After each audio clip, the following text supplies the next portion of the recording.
नमस्कार. जय किसान green India कंपनीकडून आलेलो आहे दीपक पाटील आणि मी आलोय आज नेवरगाव भिंगारा शिवार. तर आपण तुमचं नाव सांगा पूर्ण. योगेश रामदास कदम.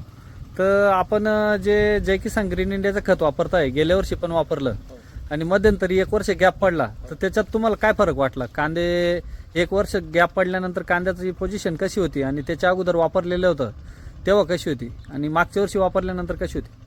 त्याच्यात मी पहिल्यांदा खत घेतलं त्यावेळेस आवरेज मला जवळजवळ एकरी ना सहा ट्रॅक्टरचं आवरेज भेटलं होतं. हां. नंतर मग मी ते एक वर्षामध्ये गॅप दिला होता, तर मग मला ते 4च आवरेज भेटले. आणि कांदे टिकायला काय फरक? ते टिकायला बी प्रॉब्लेम येतो, तसं हे खत वापरल्यावर प्रॉब्लेम येत नाही. आता तुमची जमीन जाड जमीन आहे, इथं चिकट जमीन आहे भिंगारा शिवारात. हो. तर याच्यामध्ये गेल्या वर्षी तुम्ही वापरलं तर गेल्या वर्षी कांदे कसे टिकले? कांदे भरपूर टिकले, कांदे खराबच नाही झाले असं म्हणायचं. म्हणजे शेवटपर्यंत 100% कांदे पक्के होते.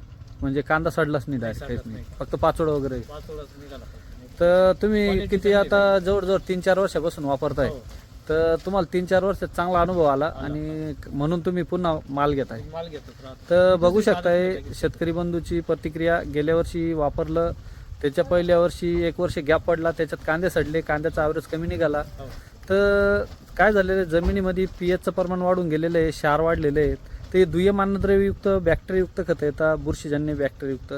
तर याच्यात calcium, magnesium, sulphur, bio bacteria, fungus bio fertiliser, mycorrhiza हे सगळं, bio NPK, PSBK, MBZSB, organic carbon, silicon असं सगळं मिक्स खत असल्या कारणाने हे रासायनिक खताला पुरवठा पण करतं, रासायनिक खताची कार्यक्षमता वाढवतं, जमिनीचा पोत सुधारवतं आणि म्हणून याचा रिपोर्ट चांगला येत आहे. जे तुम्ही रासायनिक खत टाकताय ते 50% वितळून वाया जात आहे, परिपूर्ण लागू होत नाही.